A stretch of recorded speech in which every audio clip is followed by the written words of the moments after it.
যুবক যখন সেজদায় যায়, যুবক তো জানে না, ও তো জানে আমার চলায় জমিন কাঁপে, ও তো জানে যে আমার চলায় এলাকা কাঁপে। হায়, ও জানে না ওর সেজদায় যে আরশ কাঁপে, ওটা ও জানে না। যদি জানতো তো এলাকা কাঁপাইতো না, যদি জানতো তো জমিন কাঁপাইতো না, ও সেজদা দিতে থাকতো আর আরশকে কাঁপাইতে থাকতো। যুবকের সেজদায় আরশ কাঁপে, আরশ। যুবক যখন সেজদায় যায়, সেজদায় পড়ে তো আল্লাহ ফেরেশতা, নাইলে এই হাদিস কোনোদিন আসতো না। আল্লাহ ফেরেশতাকে বলে উনজুর ইলা শাব মাযা ইয়াফআল, যুবকের দিকে তাকাতো কি করে আল্লাহ জানেন। তো ফেরেশতা বলে জাআলা আজলাহু ওয়া মাজালাহু লিআজলিক, সবকিছু বিসর্জন দিয়ে আপনার কুদরতি পায়ে মাথা ঠেকায় দিয়েছে। তা আল্লাহ বলে হাদা আবদি হাক্কা, এ আমার পারফেক্ট বান্দা, ইন্নী উবাহি বিহিল মালাইকা, তোমাদের উপরে আমি একে নিয়ে গৌরব করি। যখন সেজদায় চিৎকার দেয় সুবহানা রাব্বিয়াল আলা, আল্লাহ বলে সাব্বাহতানি সাব্বাহতুক, তুই আমাকে পবিত্র বললি, যাহ তুই পবিত্র, তোর গুনাহ মাফ, সেজদার থেকে উঠার আগে মাফ। আলাইতানি ফাআলাইতুক, মহান বললি, তুইও সৃষ্টির ভিতরে মহান। দুনিয়াওয়ালারা তোকে কি দিবে? কিয়ামতের দিন আমি তোকে আরশের নিচে সুপার ডিলাক্স গ্যালারিতে বসাবো। গ্যালারিতে, সুপার ডিলাক্স গ্যালারি বোঝেন? 7 জনের ভিতরে একজন ওই যুবক যে যৌবন আল্লাহর সাথে বিনিময় করে। আল্লাহ বলে তাকে আমি আরশের নিচে গ্যালারিতে বসাবো। সাবআতুন ইয়াদিল্লুহুমুল্লাহু তাহতা দিল্লি। দুনিয়াওয়ালারা তোকে কি দিবে? দুনিয়াওয়ালারা অতক্ষণ দিবে যতক্ষণ স্বার্থ আছে। হইতে পারে স্বার্থ শেষ তো তোমার এতিম বাচ্চা, তোমার দুধের শিশুকেও এতিম করতে দুনিয়াওয়ালারা দ্বিধা করবে না, দ্বিধা করবে না। তোমার নববধূকে বিধবা বানাইতে দুনিয়াওয়ালারা দ্বিধা করবে না। অতদিন তুমি চামচ, যতদিন তুমি বোঝেন। রাগ হয়ে গেলেন?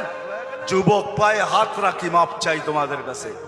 অতদিন তুমি দুনিয়াওয়ালাদের কাছে দাম পাবে যতদিন তুমি চামচ হবে, চামচ।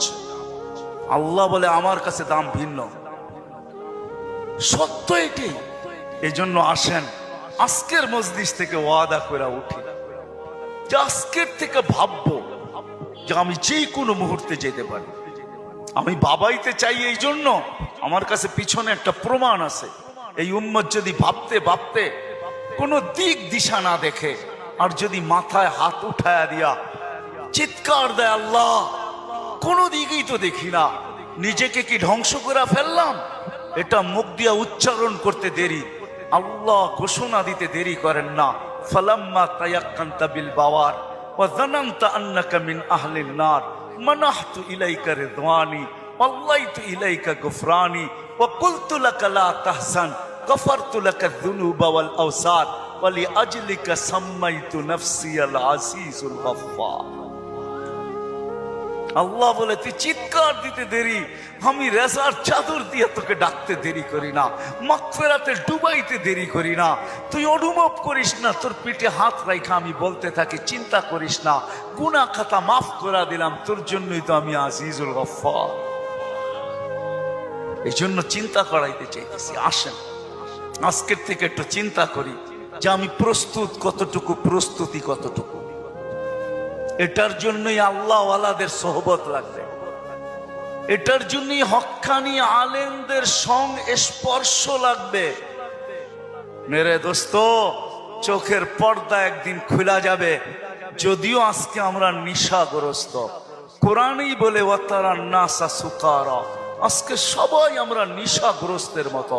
যুবক যৌবনের নিশায়, নারী নারীত্বের নিশায়, পুরুষ পুরুষত্বের নিশায়, বাড়িওয়ালা বাড়ির নিশায়, দোকানওয়ালা দোকানের নিশায়, হাটওয়ালা হাটের নিশায়, ঘাটওয়ালা ঘাটের নিশায়, রোডওয়ালা রোডের নিশায়, অফিসওয়ালা অফিসের নিশায়, আদালতওয়ালা আদালতের নিশায়। প্রত্যেক ব্যক্তি কসম খোদার আমরা নিশাগ্রস্ত, যার কারণে অনুভব হয় না কিছু। ঘোর একদিন কাটবে, খোদার কসম কাটবে। মালাকুল মউত হাত রাখতে দেরি, নিশার ঘোর কাটতে দেরি হবে না, নিশার ঘোর কেটে যাবে, আমাদের নিশার ঘোর কেটে যাবে। কবি শুধু শুধু বলে নাই ফাসাও ফাতারা ইদান কাশাফাল গুবারু আফারসুম তাহতা রিজলিকা আম হিমার। কোরআনও এক জায়গায় বলতেছে তুমি অতি সত্তর দেখবে, অতি সত্তর তুমি দেখবে, বেশি দূরে না। তারাউনাহু বাঈদা ওয়া নারাহু কারীবা। আল্লাহ বলে ভাবতেছো তুমি অনেক দূরে, না না, আমরা দেখতেছি তোমার নাকের ডগায় চলে আসছে, তোমার দুয়ারে চলে আসছে। এই জন্যই আল্লাহর রাসূল দয়ার নবী সতর্ক করছেন উম্মতকে, আসবাহতা ফালা তানতাযিরিল মাসা। সকাল মিলল তো দুপুরের অপেক্ষা করো, বিকালের অপেক্ষা করো না। বিকাল মিলল তো সকালের অপেক্ষা করো না। এই জন্য আসেন, আল্লাহ ওয়ালাদের সোহবত লাগবে,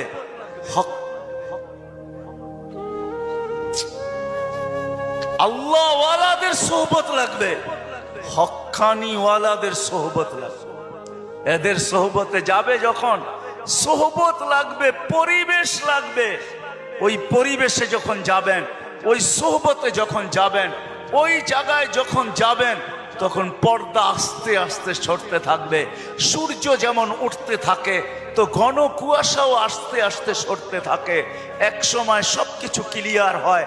হক্কানি ওয়ালাদের, আল্লাহ ওয়ালাদের সোহবতে যখন যাবেন, তখনই নিশা কাটতে থাকবে। ঘরে যখন আলোচনা হইতে থাকবে, নারী পুরুষ যখন আলোচনা করবে, তখন আস্তে আস্তে কুয়াশা কাটতে থাকবে। এই জন্য সবার কাছে দরখাস্ত, আসেন আসেন। লম্বা করার সুযোগও আমার কাছে নাই, কারণ আমি অসুস্থ, আমার চোখ উঠছে, তা নিয়েও আমি আসছি, কিন্তু ওয়াদা দিছি এই জন্য চলে আসছি। আমি আসছি গত 9 তারিখে, 1 মাস টানা সফর করার পরে আমেরিকা থেকে আসছি। আসার পরের দিন থেকে অসুস্থ, আর প্রতিদিনই প্রোগ্রামে যেতে হয়, কেননা ওয়াদা। এরা কি জবাব দিবে মানুষের সামনে? ইজ্জত বেজ্জতির প্রশ্ন। বিদায় চলে আসছি, বিদায় শেষ জায়গা আমি চলে আসছি। আসেন ভাবুন, ভাববেন তো? হ্যাঁ, পাক্কা ওয়াদা করতেছেন? হ্যাঁ, আরে চিন্তা করেন। ওই উম্মত কেন চিন্তা করবে না, যার চিন্তায় 60-70 বছরের ইবাদত রাখা আছে? লা তাফাক্কুরু সাআতিন খায়রুম মিন ইবাদাতি 60 আও 70 সানা। ওই উম্মতের চিন্তার কোনো প্রয়োজন ছিল না। সে চিন্তা করবে তো করবেই বা কেন? তার চিন্তার ভিতরে কোনো ওয়েট ছিল না, ওজন ছিল না, কোনো বিনিময় ছিল না। এই উম্মত চিন্তা করবে না তো করবে না কেন? যার প্রত্যেক চিন্তার মুহূর্তের বিনিময় 60-70 বছরের ইবাদত দেওয়ার জন্য আল্লাহ প্রস্তুত। নাইলে এই হাদিস আমাদের দুয়ার পর্যন্ত আসতো তো আসতো কেন? একটু বিবেক দিয়ে ভাবেন না? আল্লাহ বিবেক দিছে, ভাবেন। ভাববেন না কেন? ভাবেন, আপনি ভাবেন। ভাবনার দ্বারা কি হবে? একটু আগেই তো আমি হাদিস শুনাইলাম, এই উম্মতের ভাবনারও ওজন আছে। এই উম্মত ভাবতে দেরি, আল্লাহর রহমত উম্মতের দিকে ছুটে আসতে দেরি করে না। এই জন্য ভাববো, হক্কানি আলেম আর আল্লাহ ওয়ালাদের সোহবতে যাব। যাবেন তো? হ্যাঁ, যাবেন? হ্যাঁ, কমসে কম নামান, কমসে কম নিজের নামটা লেখায় রাখেন, কাজে দিবে। জানি না কথাটা কতটুকু সত্য, কতটুকু মিথ্যা, কিন্তু ছোটবেলার থেকে ছুঁইনা আসতেছি, এই জন্যই বলতেছি। আবার দেখতেছি যে কথাটা আসলেও সত্য। ইউসুফ আলাইহিস সালামকে যখন বুড়ি কিনতে যান, তো সবাই বলছে বুড়ি তুমি কিনবে তো কিনবে কি কইরা? টেন্ডার তো সবার আগে শো কইরা বসে আছে মিশরের বাদশাহ। এর টেন্ডারের উপরে যাবে তো যাবে কে? সবচেয়ে বড় পুলিশে লাগায় বসে আছে, তুমি কিনবে তো কিনবে কি কইরা? বলছে আমি কিনতে যাইতে চাইতেছি না, আমিও জানি কিনতে পারবো না, কিন্তু আমি চাই লিস্টিতে আমার নামটা থাক। কিয়ামতের দিন যদি লিস্টি খোলা হয় যে ইউসুফের ক্রেতা কে কে ছিল, আমার নামটাও যেন আসে। সত্য এটাই, কিয়ামতের দিন হক্কানি আল্লাহ ওয়ালাদের, ওলামাদের লিস্টিও খোলা হবে। লিস্টি যদি খোলা না হইতো, তাইলে এই কথা আমার কাছে কোনোদিন পৌঁছতো না। এই উম্মতকে আল্লাহ ডাইরেক্ট জাহান্নামে পাঠাবেন না, ফয়সালা হয়ে গেল পাঠাবেন না, ডাইরেক্ট পাঠাবেন না। অন্য উম্মত ফয়সালা হবে সিধা জাহান্নামে, এই উম্মত যাবে না। এই উম্মতকে আল্লাহ এক জায়গায় নিয়ে জড়ো করবে। জড়ো করা বোঝেন তো? একত্রিত করবে। ওই জায়গায় নিয়ে করবে যেই জায়গা দিয়ে আলেমরা জান্নাতে যাবে। যখন আলেমরা ওইখান দিয়ে অতিক্রম করবে তো আল্লাহ পুরা মজমাকে বলবে কে কাকে চিনো, কাল লিস্টিতে কার নাম আছে তাড়াতাড়ি ধরো, চলা কিন্তু গেল। তো যায়া ধরবে, হযরত আপনার লিস্টিতে তো আমার নাম আছে, আপনাকে তো আমি চিনি, মহব্বত ছিল, ভালোবাসা ছিল, আসা যাওয়া ছিল, উঠা বসা ছিল, চলাফেরা ছিল, খাওয়া লওয়া ছিল, আর শুনেও আসতেছি আপনারা সুপারিশের অধিকার পাইছেন, আল্লাহ আপনাদের সুপারিশ কবুল করবে, আমাদের ফয়সালা জাহান্নাম হয়ে গেছে, একটু যদি হাত উঠায়া দিতেন হয়তো নিষ্কৃতি পাওয়া যেতাম। তো আলেমরা দেখবে যে ঠিক কিনা তার কথা, ওইখানে আল্লাহ প্রমাণিত করবে প্রজেক্টরের ভিতরে, দেখতে সে যা বলবে ওটা সত্যায়িত হইতে থাকবে। তারপরে আলেমরা সম্মিলিতভাবে আল্লাহকে বলবে আল্লাহ আমরা জান্নাতে যাব না। তা আল্লাহ বলবে কেন যাবে না? এরা সবই তো আমগো লিস্টির মানুষ, সবই তো পরিচিত, এরা দুযোগে চলে যাবে আর আমরা জান্নাতে চলে যাব। রাসূলুল্লাহ সাল্লাল্লাহু আলাইহি ওয়াসাল্লামকে মুখ দেখাবো তো দেখাবো কি?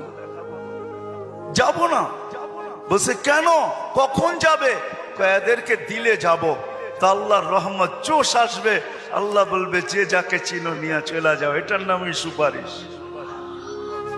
এই জন্য বলি কমসে কম নামটা রাখেন লেখা, যান সম্পর্ক জোড়েন আল্লাহ ওয়ালাদের কাছে, আর বলেন হুজুর আমার নামটা একটু লেখা রাখেন, যে আপনার সাথে আমার সম্পর্ক লেখা রাখেন।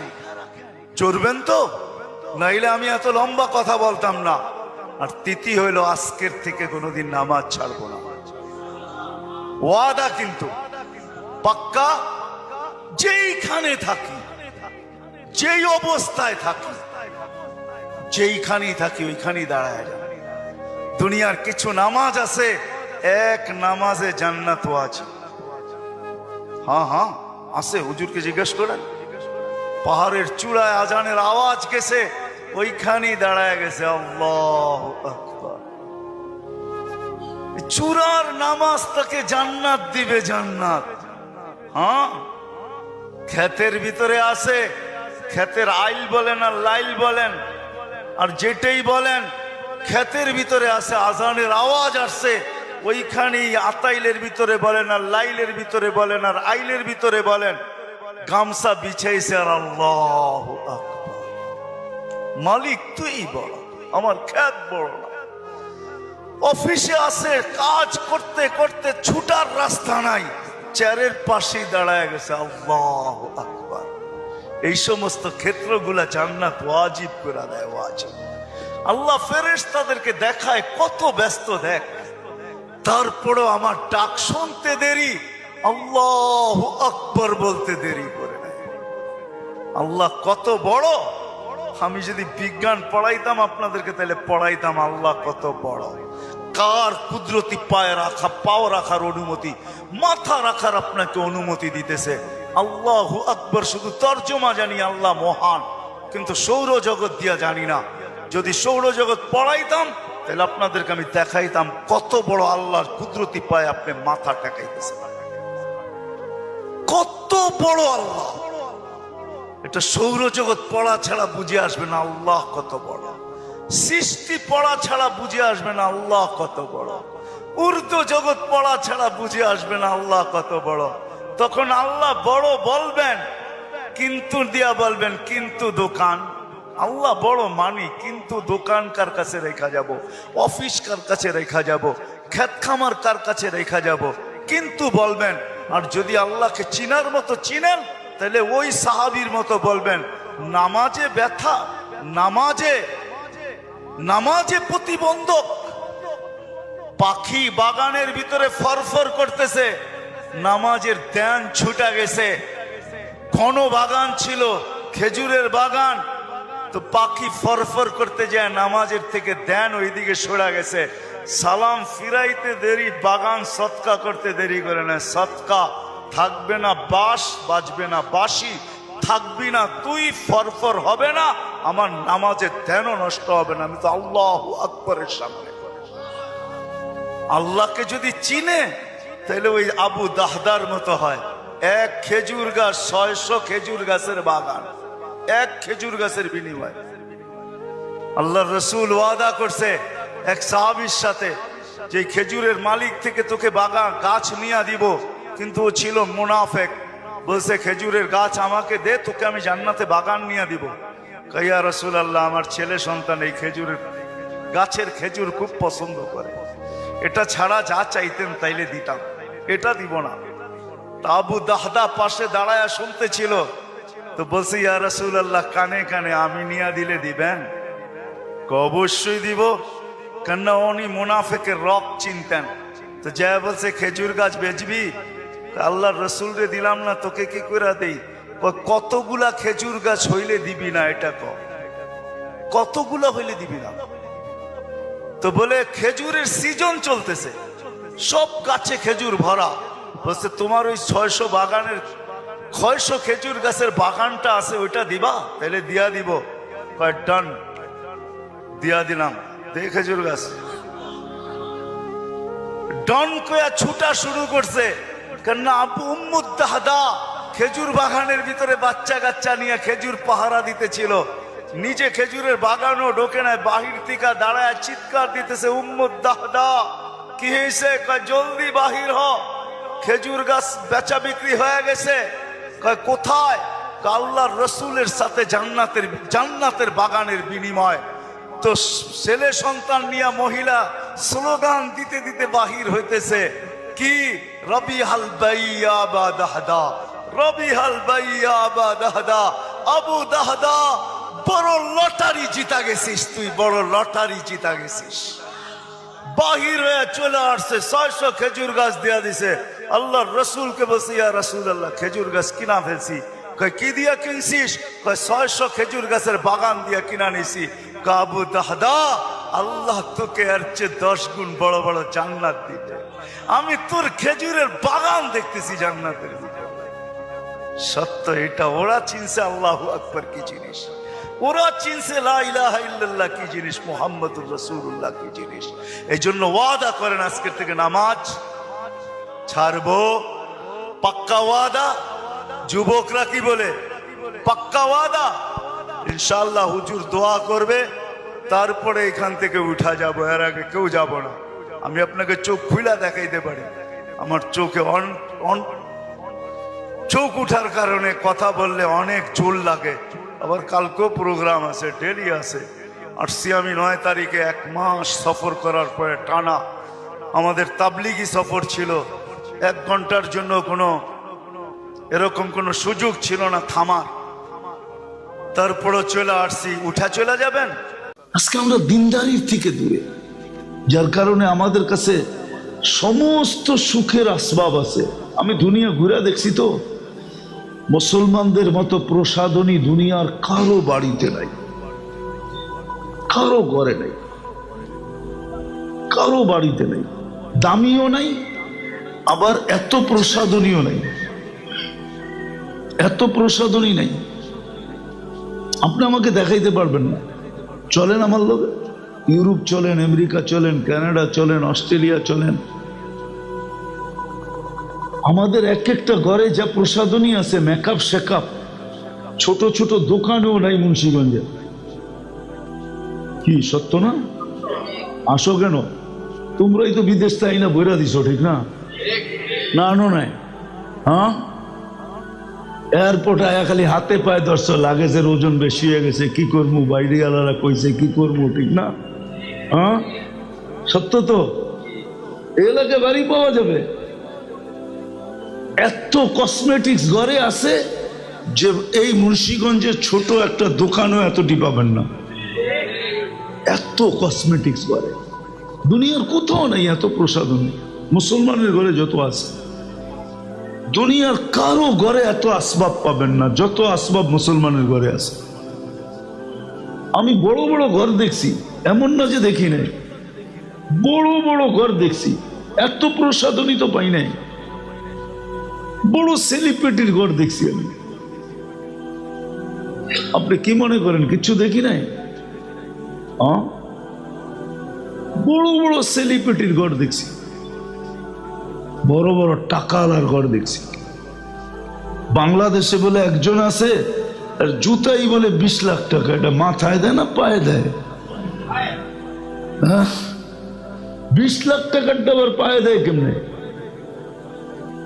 এক একটা টি শার্ট বলে 1.5 লাখ 2 লাখ টাকা 2.5 লাখ টাকা দাম টি শার্ট।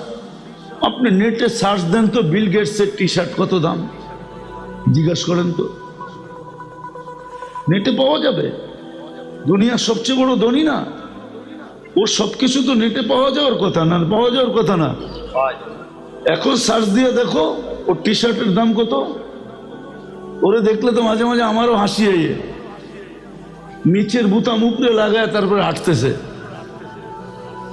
দেখেন ছবি দেখাবো আমি, নিচেরটা উপরে লাগায় দিছে বুতাম, জায়গাটা জায়গায়ও লাগায় নাই। প্যান্ট একটা নিচে একটা উপরে, দেখলেই বোঝা যায় মানসিক রোগী। আর আমাদের দেশে পাওয়া যায় এক একটা টি শার্ট 1.5 লাখ 2 লাখ টাকা দাম।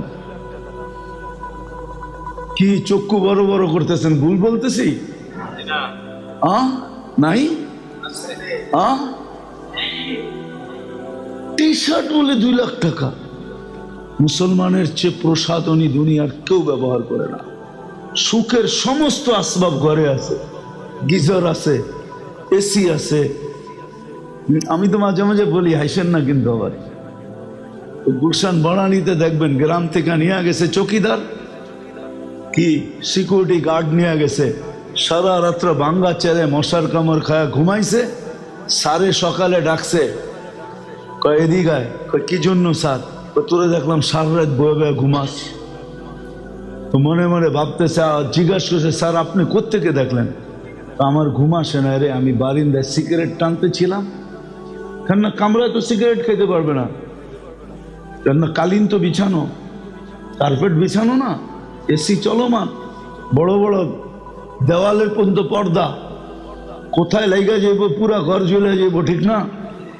বারিন্দায় টানতেছে, হাঁটতেছে, হাঁটতেছিলাম, ঘুম আসতেছিল না। তো মনে মনে কয় আলহামদুলিল্লাহ, সারা রাত্র পাহারাও দিলেন, মাসের শেষে কেউ বেতনও দিবে না, আর আমি ঘুমাইছি, মাসের শেষে বেতনও পাবো। দৃশ্য তো এটাই, সব আসবাব আছে সুখের, কিন্তু তারপরও কি নাই, কি নাই, কি নাই আপনাকে বাড়িতে আসবাব না? নাই। হ্যাঁ, কোট শোট কম্বল সম্বল নাই, গিজর সিজর নাই, এসি শেসি নাই, সব আছে, কিন্তু বলেন সুখ কতটুকু আছে?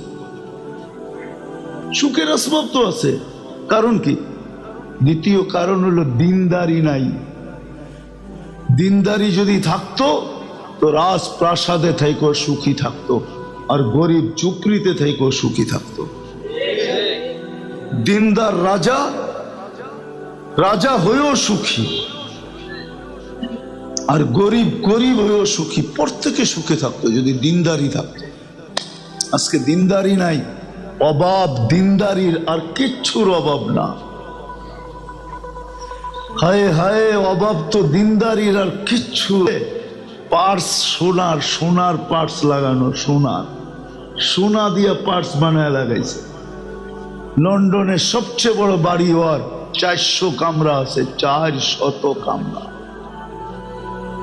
কিন্তু ওর চেহারা দেখলো মনে হয় ও হ্যাপি না।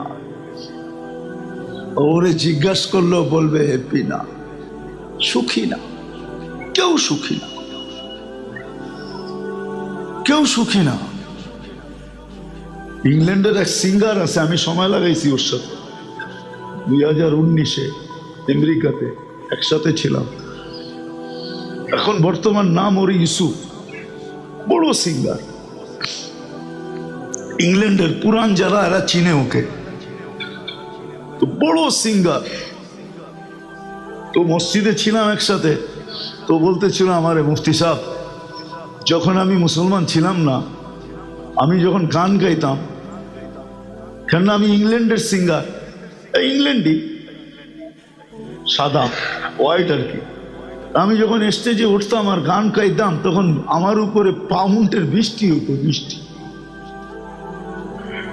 আর অটোগ্রাফ নেওয়ার জন্য পাগল হইতো মানুষ, মেয়েরা পর্যন্ত আমাকে ছোঁয়ার লেগা পাগল ছিল। দুনিয়া দেখতো যে আমি কত সুপার স্টার। কিন্তু মুফতি সাহেব খোদার কসম, আমার ভিতরে যে কি আগুন ছিল এটা দুনিয়ার কেউ জানে না। আমার ভিতরে কি আগুন ছিল, আমার শোহরত ছিল, ইজ্জত ছিল, মাল ছিল, কিন্তু যেদিন আমি মুসলমান হয়েছি কলেমা পড়তে দেরি আমার ভিতরের আগুনটা উড়া যেতে দেরি করে নাই। আজকে আমি তোমার সাথে এই মসজিদে ঘুমাইতেছি, রব্বে কাবার কসম মসজিদ ছুঁয়া তোমাকে বলতেছি, আমি দুনিয়ার কোন 7 স্টারে শুয়ে এই মজা পাইনি, যে মজা এখানে পাইতেছি আর পাইছি, এখনো পাইতেছি। আমি লন্ডনের সাথে সময়, আমেরিকাতে সময় লাগাইছি। আমরা এরকম বড় বড় সিঙ্গার করে চিনি, সেলিব্রিটি করে চিনি। হ্যাঁ, বেশি দূরে যেতে হবে না। কাতারের বাদশাহ যে এখন তামিম, ও তো হলো ছোট ভাই, ওর বড় ভাই তো এখনো জীবিত আছে, ফাহাদ। ফাহাদ তো এখনো জীবিত আছে। রাজা তো হওয়ার কথা ফাহাদের, ওরে ইব্রাহিম ইবনে আদম বলা হয়, যদি ওর নাম ফাহাদ।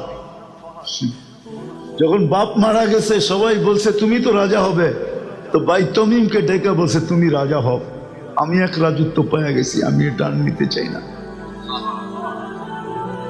আমি একটা রাজত্ব পেয়ে গেছি, আমি আর এটা নিতে চাই না, তুমি হও। ভাইয়ের হাতে উঠে দিয়ে দিছে, তমিম এখন প্রেসিডেন্ট। যান জিজ্ঞাসা করেন, চলেন আমি নিয়ে যাব। আমি 2-3 বার গেছি, আমাকেও চিনে, আমিও চিনি,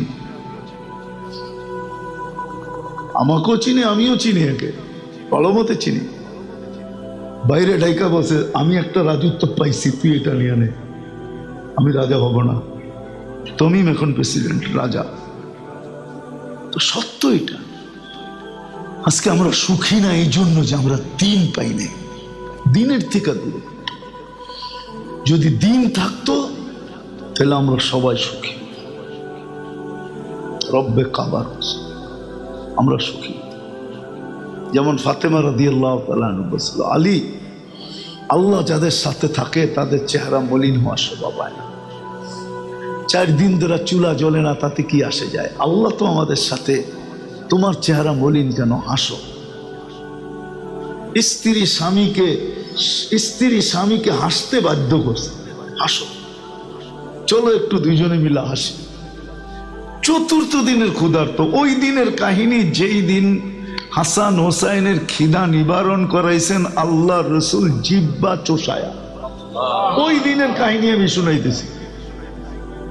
স্বামী স্ত্রী দুইজন বলে, স্ত্রী বলতেছে আমাদের জন্য শোভা পায় না, আমাদের চেহারা মলিন হোক। আল্লাহ তো আমাদের সাথে, অজাদনা শাকারনা লামনাজি সাবারনা, পাবো তো শুকরিয়া আদায় করবো, না পাবো তো সবর করবো। দুনো অবস্থায় আল্লাহ আমাদের সাথে। যাদের সাথে আল্লাহ থাকে, আলী চেহারা মলিন হওয়ার শোভা পায় না। চলো একটু হাসি, চলো একটু দুইজনে হাসি। আপনি কি মনে করেন এটা কি সুখ না? এটা কি সুখের চিত্র না? এটা কোন জিনিস দিছে?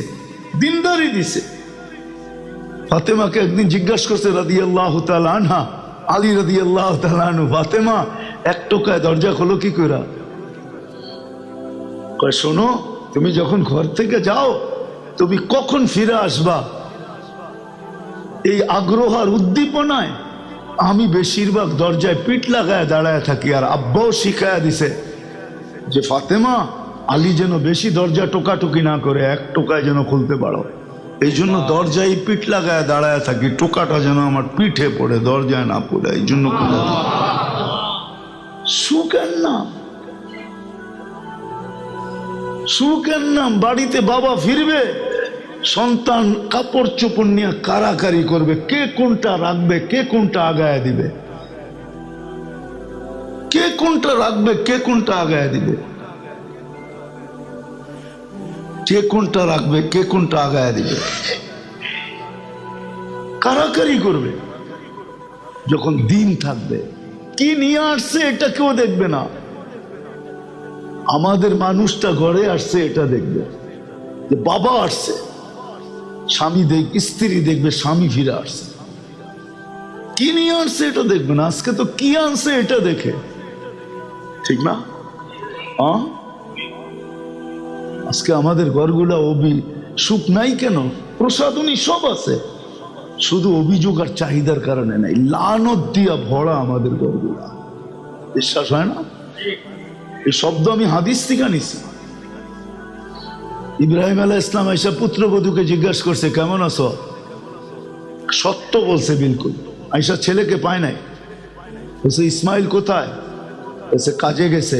তাহলে ফিরবে কখন? কয় জানি না, কিন্তু ওনারও দাঁড়ানোর সময় ছিল না। বলছে তোমরা কেমন আছো? নুন আনতে পান্তা ফুরায়, পান্তা আনতে নুন ফুরায়। কিন্তু সত্যই বলছে, ওরকমই কষ্টের জীবন চলতেছিল। তো বলছে আসলে সালাম দিও আর বললো চৌখাটটা যেন পরিবর্তন করে।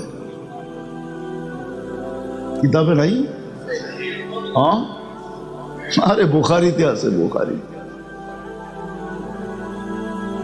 তা আসার পরে বলছে এরকম বুইরা আসছিল, কয়টা তো আমার আব্বা ইব্রাহিম খলিলুল্লাহ। বলছে কি বলছে? বলে তোমার একটা লম্বা সালাম দিছে। আর কি জিজ্ঞাসা করছে? আমাদের অবস্থা কি বলছো? বলে যা সত্য তাই বলছি, নুন আনতে পান্তা ফুরায়, পান্তা আনতে নুন ফুরায়। আব্বা কি বলছে? বলছে চৌখাট পরিবর্তন করতে। কয় ল গাঠটি, যা বাপের বাড়ি। নবীর ঘরে অভিযোগ, এটাই তো লানত। দ্বিতীয়বার আবার বাড়ি যেয়ে শুরু করে দিয়েন না কিন্তু আপনারা। দ্বিতীয়বার আবার আসছে, নতুন পুত্রবধূ, আজকেও পায় নাই। বলছে ইসমাইল কোথায়? বলছে কাজে চলে গেছে, কখন ফিরবে জানি না। কেমন আছো? আল্লাহ যেই অবস্থায় রাখে আলহামদুলিল্লাহ ভালো আছে। বলছে আসলে সালাম দিও আর বললো চৌখাট যেন পরিবর্তন না করে। আজকেও যখন ফিরে আসছে তো বলছে আসছিল এক বৃদ্ধ লোক, এরকম এরকম চেহারা। তো বলছে সে তো আমার আব্বা। বলছে কি বলছে? বলছে তোমাকে সালাম দিছে। কিছু জিজ্ঞাসা করছে? বলছে আমাদের অবস্থার কথা কি বলছো? বলছে আল্লাহ যে অবস্থায় রাখে আলহামদুলিল্লাহ। আব্বা কি বলছে? কয় চৌখাট যেন পরিবর্তন না করে। কয় তুই আমার মরণ পর্যন্ত সঙ্গী। বোঝা গেল মুসলমানের দিনদারি নাই। এই জন্য গড়গুলা প্রসাদনী দিয়া ভরা বটে। পুরান কোনো কিছু এলাকা তো পাওয়া যায়, মুন্সিগঞ্জেরও কিছু পুরান এলাকা পাওয়া যায়। এটা তো ঢাকাই ছিল, ঠিক না? আপনারা তো জেলা হইলেন জুমা 8 দিন, এলাকা তো ঢাকাই ছিলেন, ঠিক না? নারায়ণগঞ্জ মুন্সিগঞ্জ সব তো একই ছিল, ঠিক না? সকালবেলা চলতো সদরঘাট, নামতো, বিকালবেলা আবার চলে আসতো, ঠিক না? এই তো ছিল জীবনের নিয়ম। এমন পুরান এলাকা পাওয়া যায়। ফার্নিচার এত ঢুকছে যে ঘরে জায়গা নাই, নিজেরও শোয় কোনো মতে আর কি, পাওটাও বেকাও করে এত ফার্নিচার ঢুকাইছে, ঠিক না? প্রসাদনী আছে, কিন্তু ঘরের ভিতরে লানত থাকার কারণে, চাহিদার অভিযোগ থাকার কারণে, দিনদারি না থাকার কারণে। দিনদারি যখন আসবে তার চাহিদা থাকবে না, অভিযোগ থাকবে না। এই দুই কারণে আমরা সবচেয়ে সুখে থাকার কথা, যেই উম্মত যাদের জন্য সবচেয়ে বড় সুখের ঘোষণা এই দুনিয়ায়, আজকে সুখী না। দুই কারণে, একটা মসজিদের সাথে সম্পর্ক নাই, আর একটা কি নাই দিনদার হইয়া দেখো যুবক, গোলাপ ফুল পিছে পিছে গরম লাগবে না, তোমার পিছে ঘুরা কুল পাবো না। এখন তো তুমি 14 তারিখে গোলাপ ফুল লয়া ঘোরো, তোমার গল্প হইব না, লেখা রাখো, এইখানেও পাইবা ওইখানেও পাইবা। এখন তো গোলাপ ফুল লয়া ঘোরো আর ভাবো যদি এইবার কোনো মতে লেখা পাঠায় I.U, এই চিন্তা করতে হবে না, এইখানেও সুখ ওইখানেও সুখ। জান্নাত তো রয়েই গেল, ওয়ালা নাজজিয়ান্নাহুম বিআহসানি মা কানু ইয়ামালুন। জান্নাত তো আসি আছে, চির সুখের জায়গা জান্নাত, ওটা রয়ে গেছে, যেখানে গেলে সব মিলবে। 14 তারিখ 14 তারিখ সব মিলবে, নাচ মিলবে, গান মিলবে, ডিস্কো মিলবে, ডিজে মিলবে, সৈকত মিলবে, সব মিলবে। ডানা কাটা মিলবে না, খালি ওইখানের পাখা পুরাটাই থাকবো, কোনোটা কাটা থাকবো না। দুনিয়ায় না ডানা কাটা হয়, ঠিক না? কতজনে কাটতে কাটতে একবারে ডানা বোঝো না? ডানা কাটা কও কি লেগা? 100 জনে কাটছে আর ডানা থাকে কোত্থেকা? এ লিগি তো ডানা কাটা কও, নাহলে কোত্থেকা? হ্যাঁ, তোমরা যে কও ডানা কাটা, এটা আমি বুঝি তো। ডানা কাটা মানে কি? 100 জনে কাটছে তো এখন আর ডানা রইল থেকে? এটা কাটা। আর জান্নাতে যেটা কেউ চোখ দিয়েও দেখে নাই, না ইনসান, না জিন, না ফেরেশতা, তোমার জন্য বানায় রাখছে পুরা ডানাওয়ালা। তুমি ছুঁয়া দেখবার, এর আগে কেউ ছুঁয়েও দেখবে না। তুমি প্রথম চোখে চোখ লাগাবা, এর আগে আর কেউ লাগাবে না। সমতও নাই, এরকম রাখছে আল্লাহ। ওইখানেও দিবে, এইখানেও দিবে। বিদায় চলেন আজকে তওবা কইরা দুটা অঙ্গীকার করি। একটা তো তওবা করলেন, তওবা করি আজকে কইরা অঙ্গীকার করি যে আজকের থেকে আমি মসজিদের সাথে সম্পর্ক, আজকের থেকে আমি দিনদারির সাথে সম্পর্ক চলব। দিনদারির মজাই ভিন্ন, আপনি বুঝবেন না দিনদারির মজাকে। হুজুররা আছে তো কয়েকজন, এই জন্য আপনাকে একটু শুনাইতেছি। হুজুর গো বউরা এখনো দোয়া করে, আবার করুণাও। কি লিখে জানেন? না, করুণার সময় যেরকম স্বামীকে কাছে পাইছে, এখন তো এরকম পায় না। ছুটি হইলে না বাড়িতে যায়, এর আগে তো যায় নাই। করুণায় তো টানা 2-3 মাস স্বামীরে পাইছে। আপনি বলবেন খাওন কোন তো ছিল না। খোদার কসম করে এদেরকে জিজ্ঞাসা করেন, এদের বউরা কইছে খাওন লাগবো না, তোমার পড়া থাকবো, এটাই যথেষ্ট। বাচ্চারাও বলছে বাবা খাওয়া লাগবে না, কিচ্ছু লাগবে না, তুমি তো আসো। তোমাকে তো মাসে 1-2 দিনের জন্য দেখি, এখন তো 2 মাস দেখতেছি, তুমি আমাকে খাওয়া পড়া সব জিজ্ঞাসা করেন। এরা বলতে চায় না কাউরে। এরা ভাবে এই সুখ যদি মানুষ জেনা ফেলে, আমাকে বাড়ির থেকে ছিনা যদি লয়া যায়, এই জন্য ওনারা বলে না কাউরে। আমি বলে দিলাম, জিজ্ঞেস করেন, সবাই হাসতেছে। সবচেয়ে বেশি সুখে ছিল এরা, কেননা স্বামী স্ত্রীকে কাছে পেয়েছে, স্ত্রী স্বামীকে কাছে পেয়েছে, বাচ্চা মা বাবা। আর আমরা খালি হায় হায় করছি, করুণা করুণা করুণা করুণা করুণা। ঠিক না? হুজুররা একজনও হায় হায় করে না, বরং ফুর্তিতে সময় কাটাইছে। হ্যাঁ, সারা দিন টুনাটুনি এক জায়গায়, শব্দই কয়ে দিলাম, সারাদিন এক জায়গায়। আরে মসজিদার কয়টা, মাদ্রাসার হুজুররা তো লক্ষ লক্ষ ছিল, এটা তো সব বাড়িতে ছিল। ঠিক না? কি কি একবেলা খায়ও ফুর্তিতে সময় কাটছে। ঠিক না? কি আপনারা তো কি করছেন? স্ত্রী কাশ দিছে, 6 মাইল দূরে গেছে গা স্বামী, আর হুজুররা একজনের মুখে আরেকজন মুখ লাগায় কাশ দিছে, তারপরও কইছে একসাথে থাকুন।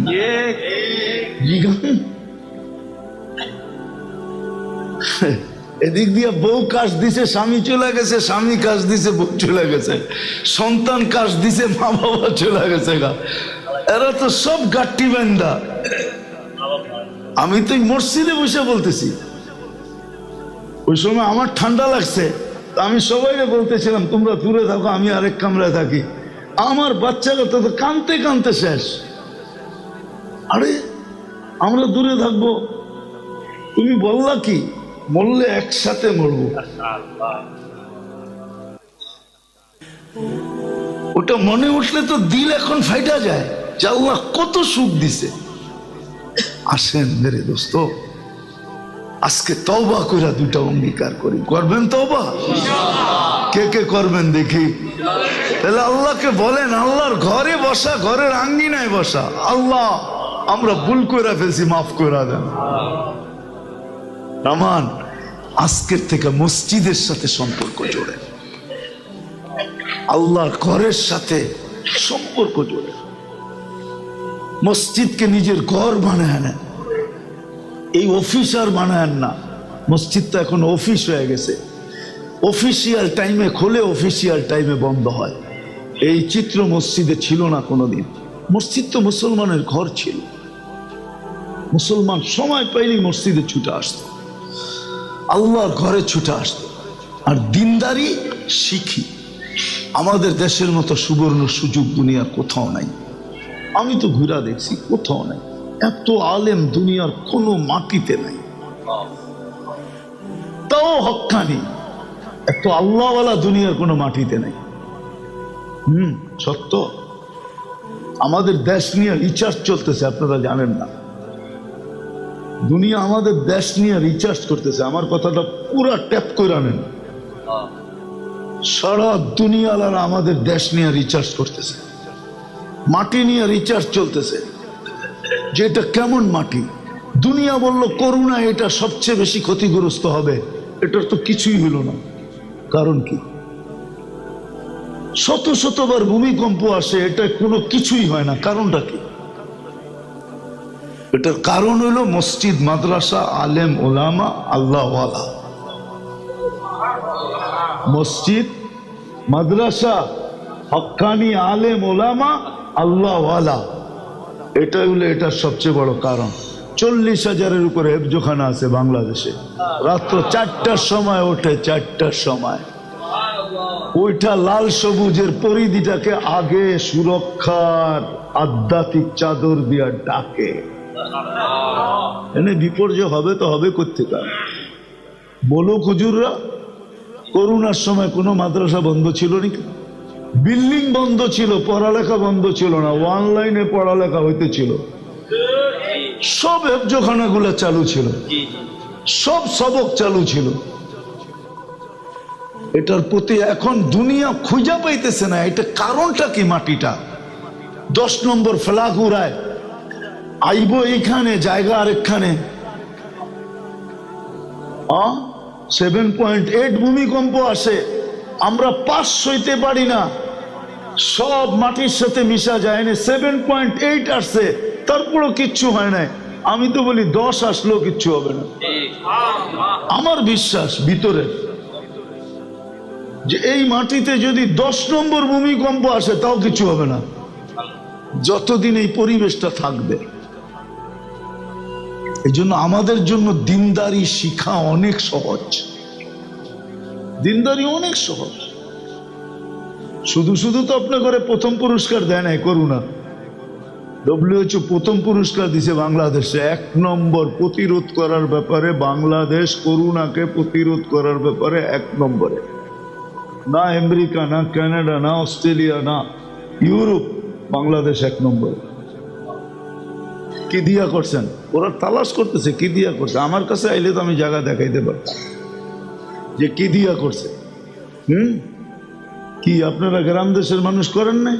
কই গেছেন? হাসপাতালে গেছেন, ফার্মেসিতে গেছেন, 2 টাকার ওষুধ দিতে বাদ দিয়ে ভালো হয়ে যেত, ঠিক না? মাস্ক তো কুবরেই নাই কেউ, ঠিক না?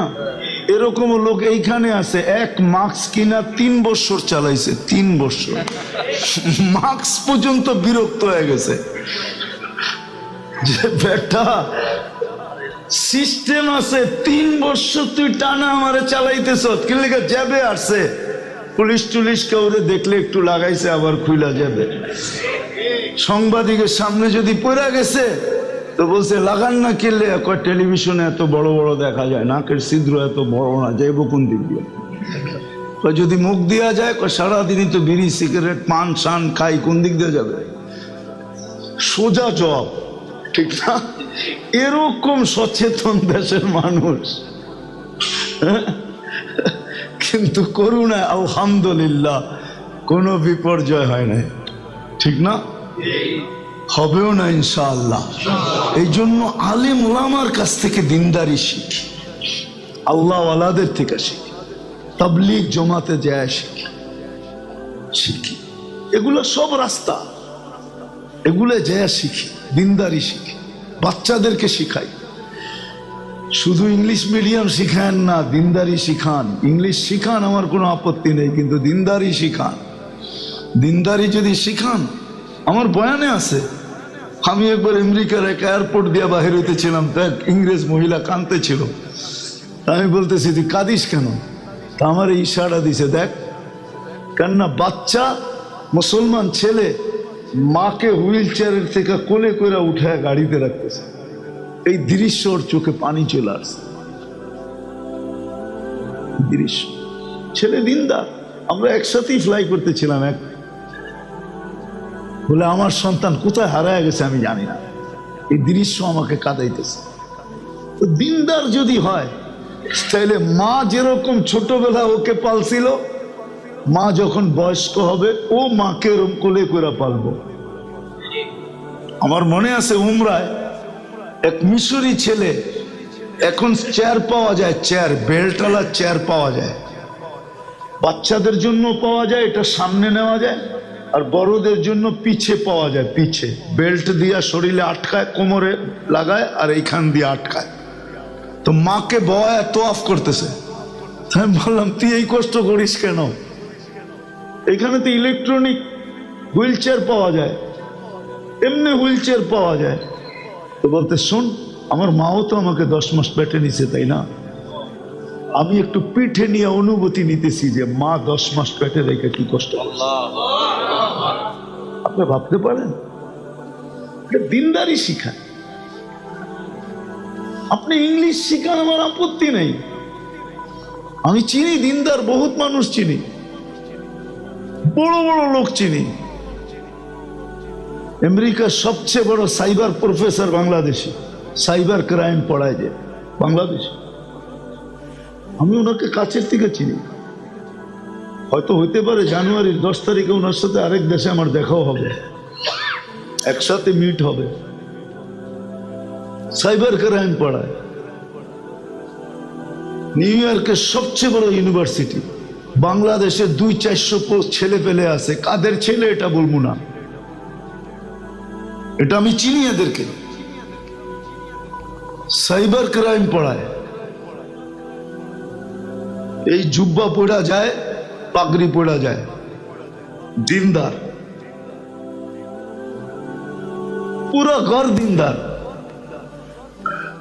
এন্টার ফ্যামিলি, 4 ছেলে 2 মেয়ে, সব দিনদার। শুধু দিনদার, দুটা তো আছে সবচেয়ে বড় ভালো স্কলার, ইংলিশ, আরে আমাদের লাইনের স্কলার, সব ভালো স্কলার, নামি দামি স্কলার, ডেলি প্রোগ্রাম থাকে আমেরিকাতে ওদের। ইংলিশ শিখানো তো নিষেধ না, শিখান, কিন্তু দিনদারি শিখান। ইংলিশ শিখাইতে আমরা নিষেধ করি না, কলেজ স্কুল ডাক্তার সাক্তার নিষেধ না, দিনদারি জরুরি, দিনদারি শিখান, তারপরে দেখেন মজা। দিনদারি এটাই দিবে। শাফি রহমতুল্লাহ আলাইহির মতো মানুষ সারাদিন পরিশ্রম করে আসতেন, রাত্রে মায়ের পাও টিপতেন আর তেল মালিশ করতেন, মাঝে মাঝে খুশিতে পায়ের তালুতে ঠোঁট লাগায় চুমা দিতেন। মা কাইপা উঠতো, আমার পায়ের তালুতে চুমা, তো বলতো মা তোর পায়ের তালুতে চুমা দিই না, আমি তো জান্নাতে চুমা দিয়া স্বাদ নিতেছি, স্বাদ। দিনদার বানান, নিজে হন, বাচ্চাকে বানান, ঘরকে বানান, সবাইকে দিনদার বানান, একটা পরিবেশ তৈরি করেন, দেখেন মজা কি। দিনদার পরিবেশের মজা অন্যরকম, দিনদার পরিবেশের মজা। আমার সাথে চলেন, আমি দেখায় দিব আপনাদের, আমি অনেকগুলা চিনি পরিবেশ, পুরানটার পরিবেশ দিনদার, এন্টার পরিবেশ দিনদার। ফজরের সময় যদি একজন মেহমান দেখলো, পরদেশি, ওই এলাকার না, বাহির থেকে আসছে, তো সমস্ত ঘরের থেকে নাস্তা আসবে, চা আসবে, সব মসজিদে পার্টি করবে, পার্টি করবে, মেহমানদের মধ্যে বসাবে, সব মসজিদে বসবে, সবাই নাস্তা করবে, মেহমানদের নাস্তা করায় বিদায় দিয়া তারপরে যার যার ঘরে যাবে। খানার সময় যদি চলে আসলো, তো সব ঘর থেকে খাওয়া আসবে, সব ঘরের পুরুষরা আসবে, মসজিদে পার্টি হবে, এক আজীব পরিবেশ। আমার লোকে চলেন, আমি দেখায় দেব আপনাদের। আল্লাহ তো আমাকে দুনিয়া কম দেখায় নাই, ভালোও দেখছি, খারাপও দেখছি, এরকম আছে। ওই পরিবেশের মজাটা কিরকম বল, কি মজা? না মজা নাই? বলেন না মজা নাই? কেমন মজা? রোজার ঈদের দিন সকালবেলা মাইকে এলান হয়, এলান সবাই যার যার ঘরের থেকে নিয়ে ফজর নামাজ পড়তে আসে। ফজরের নামাজের পরে পার্টি শুরু হয়, খেজুর খাওয়া, জমজম খাওয়া, নাস্তা খাওয়া। ওয়াক্ত হয়ে গেল, নামাজ পড়লো, বাস সবাই লাইন ধরে এই বাড়ি যেতেছে, ওই বাড়ি যেতেছে। মনে হয় যে পুরাটা এলাকা একটা বাড়ি, একটা ফ্যামিলি, কোনো ভেদাভেদ নেই। আমাদের দেশেও ছিল, এক সময় ছিল। আমরা ছোটবেলা গ্রাম দেশে দেখছি, ঈদের দিন আমরা সব বাড়িতে খাইতাম, ঠিক না? কি এখন খায়? একদম আমরা দেখছি ছোটবেলা, না গেলে রাগ করতো, আসো নাই কেন? এক ফ্যামিলি ছিল, মনে হয় যে পুরাটা পাড়া, ঠিক না? পুরাটা মহল্লা, সবার বাড়ি এক। রোজার ঈদ, কোরবানি ঈদ, দুই ঈদে এরকম ছিল। ছেলেরা আসতো, বাস বুঝতো চলতেছে, খাইতেছে না। ফ্রিজ মিরিজ তো ছিল না, খাইই তো শেষ করতে হইব, ঠিক না? কি পচানো তো যাবে না, এখন তো ফ্রিজে রেখা পচায় খায়, ঠিক না? তখন তো ফ্রিজ ছিল না, পাক করে খায় ফেলতো। চারা খেলতো না, চারা ওই যে টাচ দিয়া, সিগারেটের প্যাকেটে দিয়া খেলছেন মনে হয়, ঠিক না? মনে আছে না? হায় হায়, যদি শুনতেছে আসতেছে এলাকার মুরব্বী বা বড় ভাই, আমাদের চেয়ে একটু বয়স্কে বড়, কই লুঙ্গি কই কি, যেটারে পাইতো ওইটারই থাবড়াইতো, মারতো। বাড়ির যে যদি কইতো যে মারছে আমারে, কইতো দুইটা কম দিছে, ঠিক আছে ওই দুটা আমরা পুরা করে দিই। দুইটা মনে হয় কমই দিছে, ওই দুটা পুরা করে আবার দুটা লাগাইতো পয়সা, যে ওই দুটা কম দিছে তো ওই দুটা আমরা পুরা করে দিতেছি। বাড়িতে এসে আবার অভিযোগ করতেছ, ঠিক না? এরকমই তো গেছে, ঠিক না? এখনো তো মনে আছে কত মার খাইছি এরকম। হায় হায়, কি দিন ছিল। এই জন্য মেরে দোস্ত, আসেন আমরা দিনদারি শিখি, মসজিদের সাথে সম্পর্ক করব তো। আল্লাহ আমাদের সবাইকে আমল করার তৌফিক দান করেন। হক্কানি আলেম আল্লাহ ওয়ালাদের থেকে শিখি। আলহামদুলিল্লাহ, পুরা মুন্সিগঞ্জে ওলামাদের অভাব নাই। আপনাদের এই থানা কোনটা? এটা সদর। সদর কেন, প্রত্যেক থানার ভিতরেই ওলামাদের অভাব নাই, মাদ্রাসার অভাব নাই, আল্লাহ ওয়ালাদের অভাব নাই। এদের কাছ থেকে দিনদারি শিখেন। চলেন আপনার পুরাতন রত্ন আবার ফিরে নিয়ে আসে, তখন আর মুসলমান অসুখী হবে না। আজকে যেই নির্যাতন, আর কোনোদিন এই নির্যাতিত মুসলমান হবে না। কেউ নির্যাতন করতে চাইতে দেরি, আবাবিল উড়া যায় থাবা মারতে দেরি করবে না।